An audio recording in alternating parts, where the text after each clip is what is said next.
Hey y'all, how y'all doing? Good. Awesome.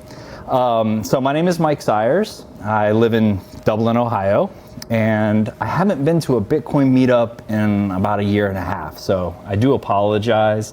I'm a parent, and kids come first, so it had me a little nervous. This is the first time I've come out and speak about Bitcoin, or to speak about AuthLN, and man, I just come back in and I feel all the energy, and it's love, right?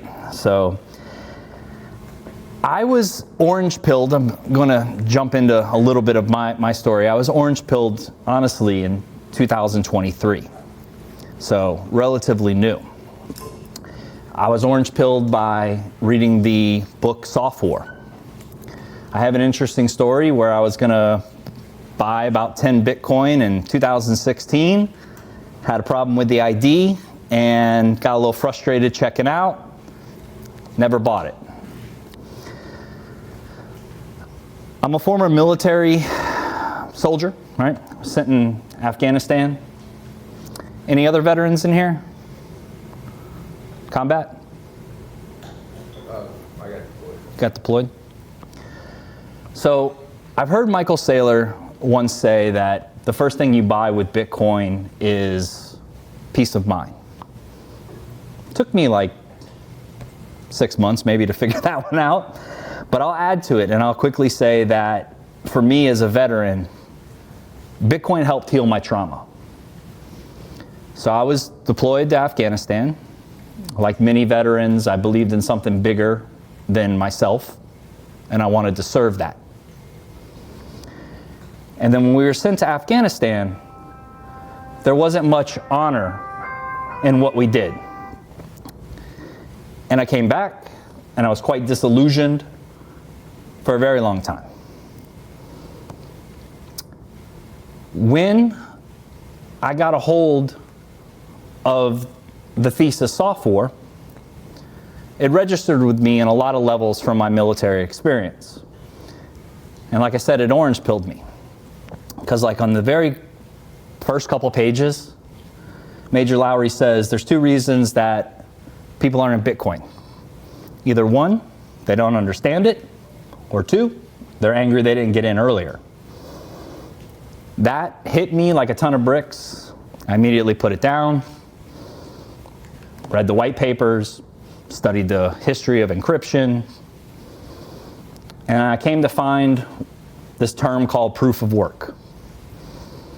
I came to learn the history of Bitcoin, and I came to understand its organic growth, it's backed by energy, and that it's unstoppable, and that it just works. I came to find the hope that exists in it because it just works, and because it can't be stopped. And so I say it helps heal your trauma because for at least a veteran like myself, it's something that I was called and wanted to be a part of. And I knew it was something that wasn't going to sabotage those efforts.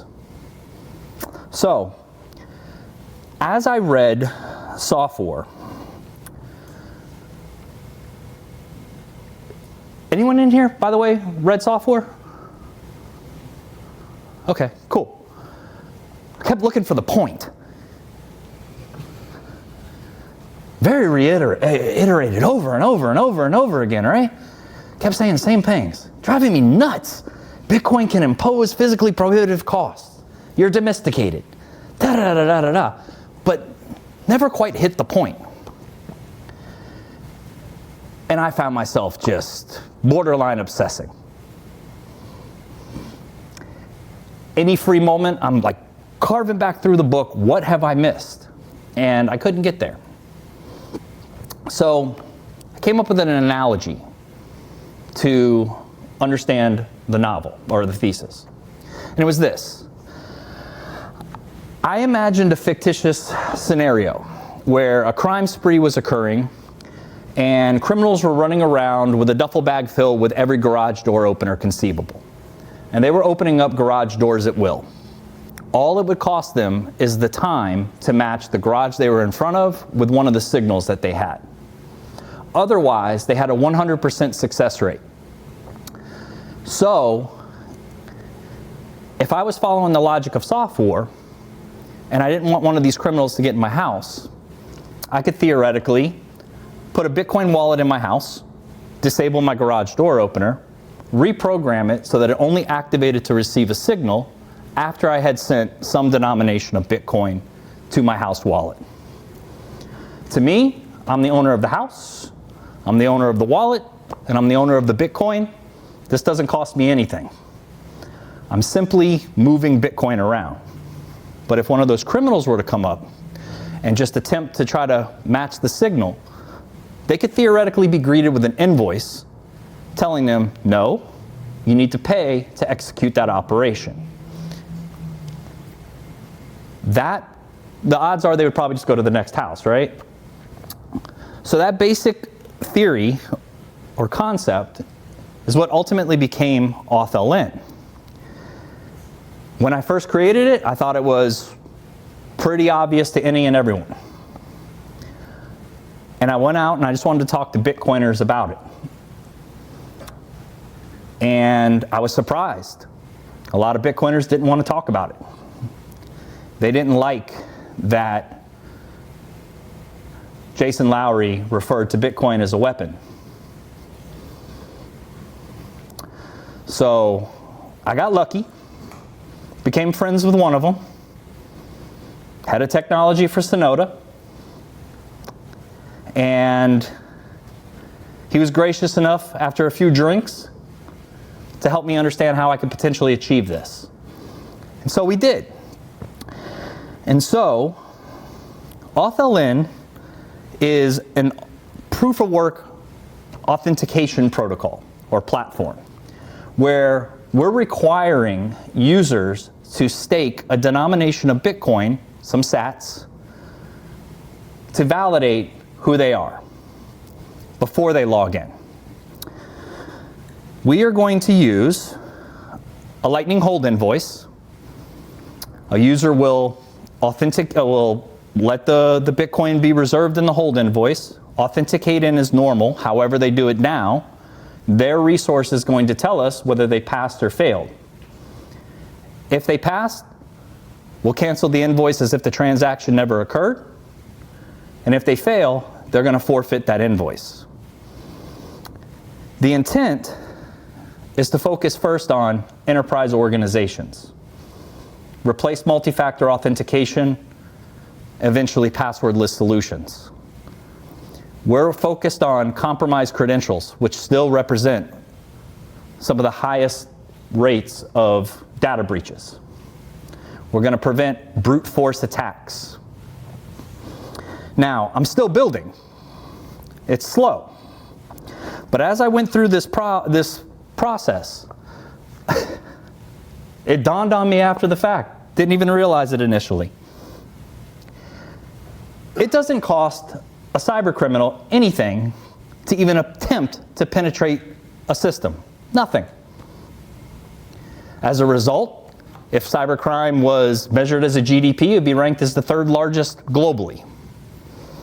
Hacking, cybercrime, seems to be a pretty profitable venture. So we're going to add a cost to the equation, and our goal is to make cybercrime an unprofitable industry. So on my website, AuthLN.com, we have a demo that you can check out of our proof of concept that we're working on, see how it kind of works. We're still building. And what I expect is that this is going to be the pioneering company to launch an entirely new category of cybersecurity products. I call it cyber sovereignty. To me, cyber sovereignty begins where cybersecurity ends. What a resource will do, eventually an individual, will draw their territory in digital space and be able to guard it at a cost, at a proof of work cost. And the potential is vastless. So I wanted to quickly address that people didn't like that Major Lowry called it a weapon. And I've heard in the Bitcoin community people talking about Bitcoin leads to a long time preference, similar to what was occurring during the Renaissance. And what was interesting was leading up to the Renaissance, before you were able to get to that dawn of a long time preference, stable money, there was a lot of conflict, a lot of wars, the Crusades, the fall of the Roman Empire. These things had profound effects upon society. Trade routes were rerouted. Wars were fought, new technologies and knowledge were shared because people were migrating around. And gunpowder was used to overthrow the monarchies. And it was through security that led ultimately to being able to have a long time preference with money. So, one thing I'm really hoping that we can have is to lay a foundation for a digital secure world and then be able to grow and realize our Bitcoin as the world reserve monetary system. Any questions? How long's the video? The video? The demo video. About 4 minutes. Can we watch it? I don't mind.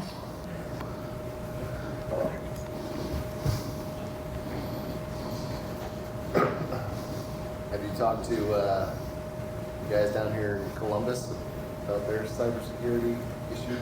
This is Mike Siers. I'm one of the What's guys in Columbus? You guys heard about it? Oh. No, I have talked with This is pretty, I mean, that seems like a solution, you know. Anybody got a parking ticket here? Wow.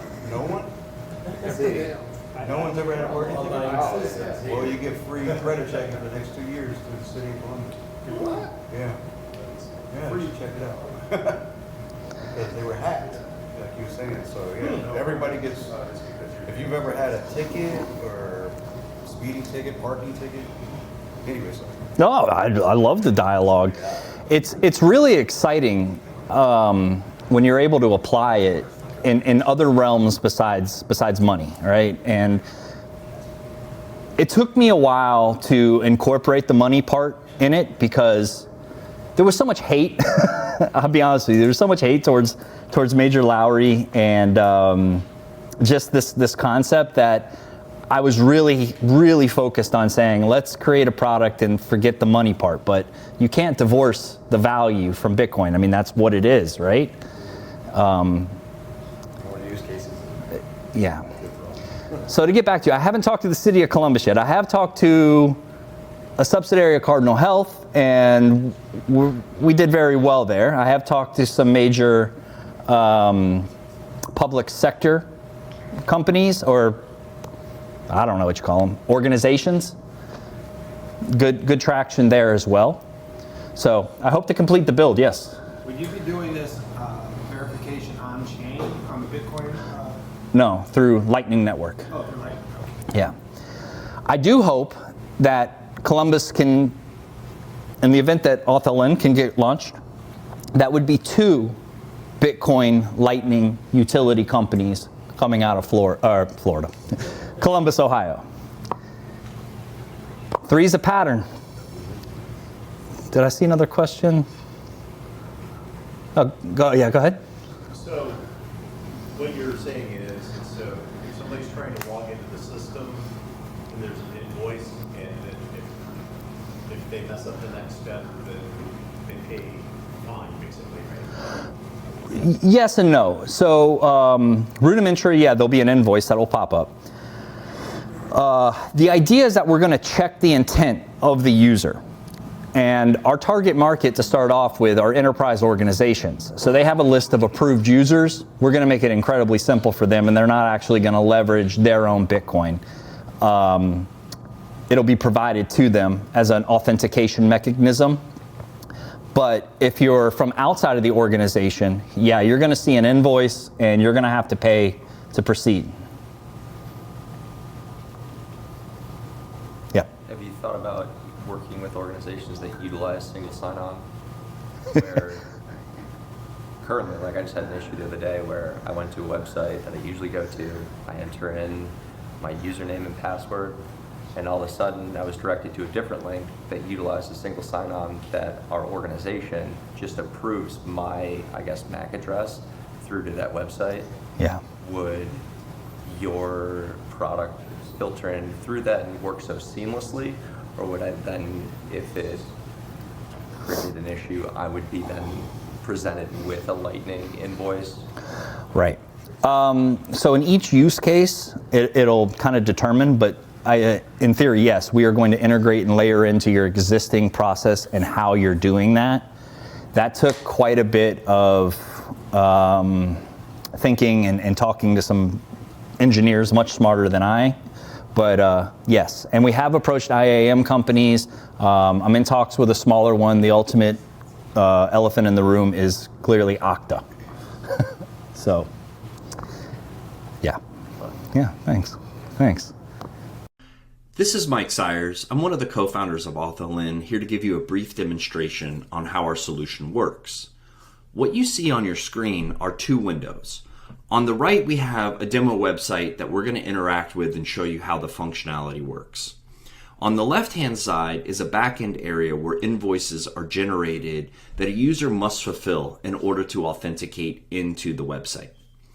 If you look closely on the invoices that are generated here, you'll see some have green dots and some have red dots.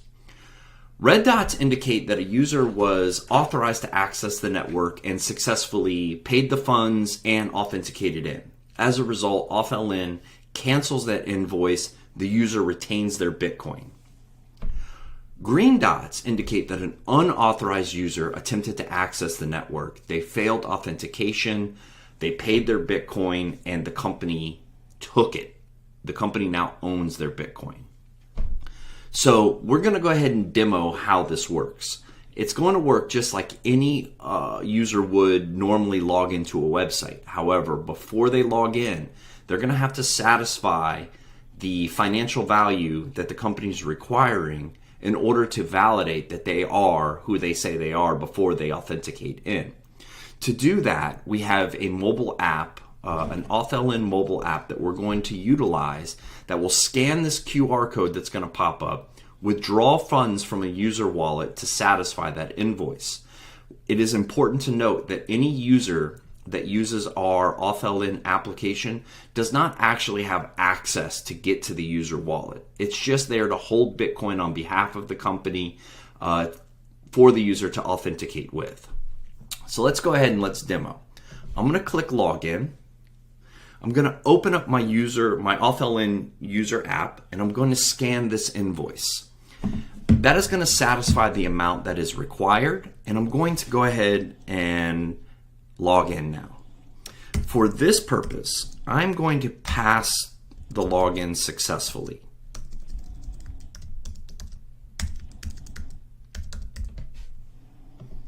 So I'm going to go ahead, enter my information, and it has let me log in. I can see that it took me back to the home page and my navigation bar changed.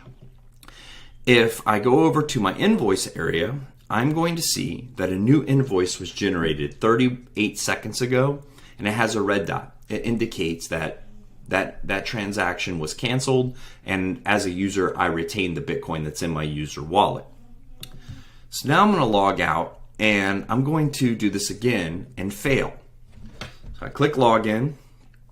I get my Lightning invoice. I'm going to pull out my application and scan. Okay, I've successfully sent the funds, and now I'm going to fail login. So when I click into the credentials, I fail the login, I get a message. You have failed authentication and your stake funds have been taken.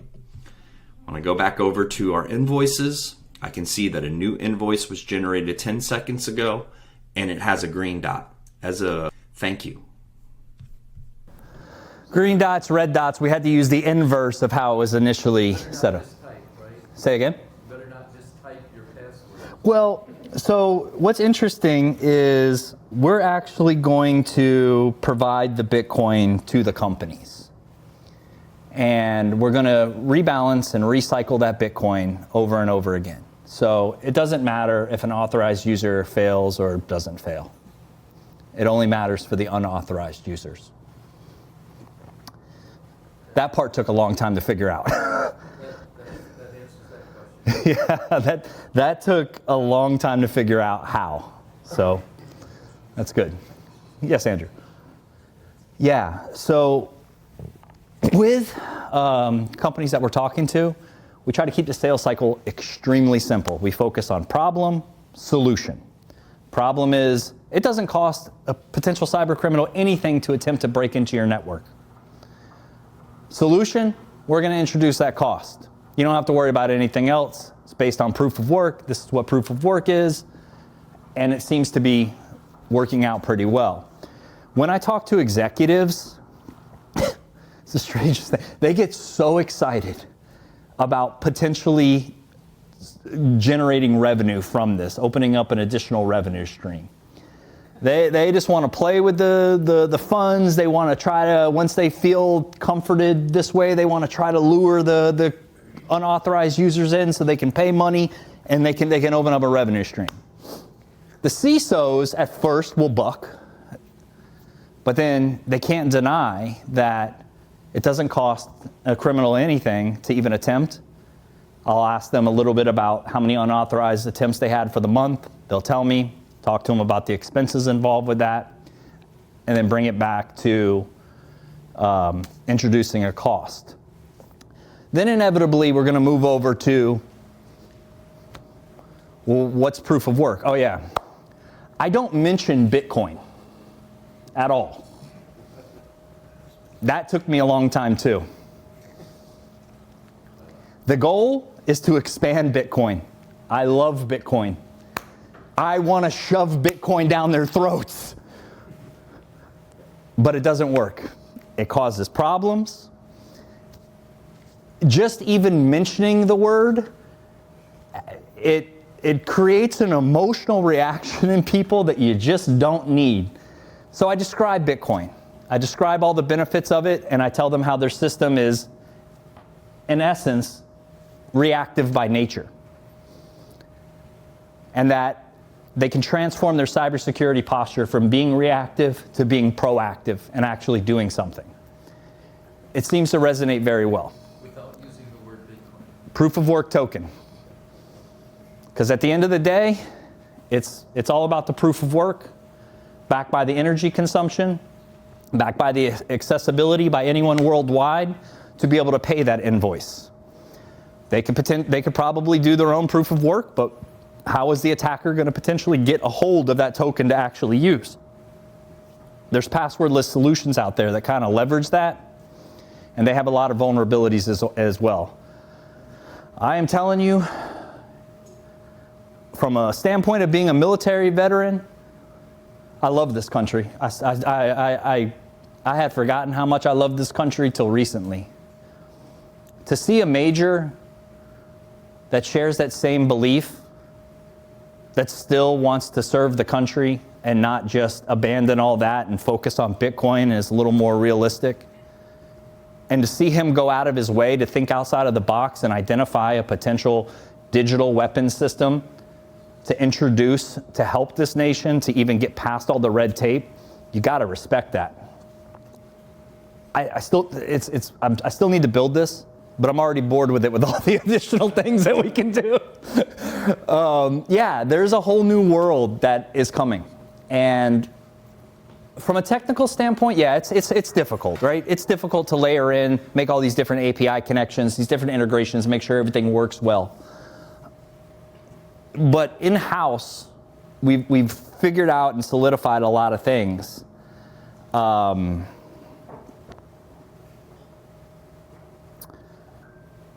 so, you know, the potential use cases I see coming out are phenomenal. And the hard part, at least that I've described, is not selling the system. It's just introducing a paradigm shift to how everyone's thinking about it. I got something else for you. You want to see something else? I wish I would have built it all the way out, but I didn't. I almost did today. I almost did. I was like, that's going to be too much. All right. So I created this thing to help conceptualize a little bit of what monetized protection would be like. So let's say I have a company that has 500 employees. Let's say on average each person logs in 10 times a day. Let's say I wanted the stake amount to be just $1. Let's keep it at that. I'm almost going to redo this because it's too big.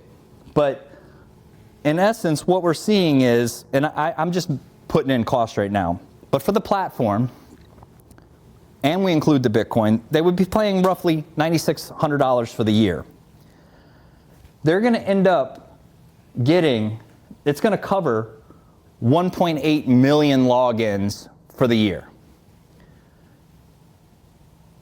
Their annual capital coverage will be the same because we're multiplying by 1, so those logins would account to $1.8 million worth of coverage.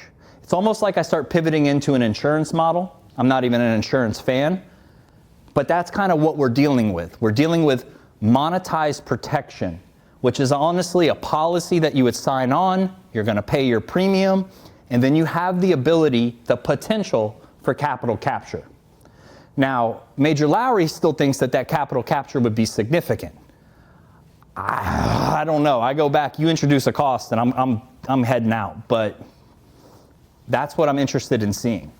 And so the idea is you can't even see it. Like between the monetized protection you're getting and what you're paying is so small. So I'm probably going to divide this by 12 and show just a month to a year. But that's the way I'm positioning it. It's almost like an insurance model. But lost everybody?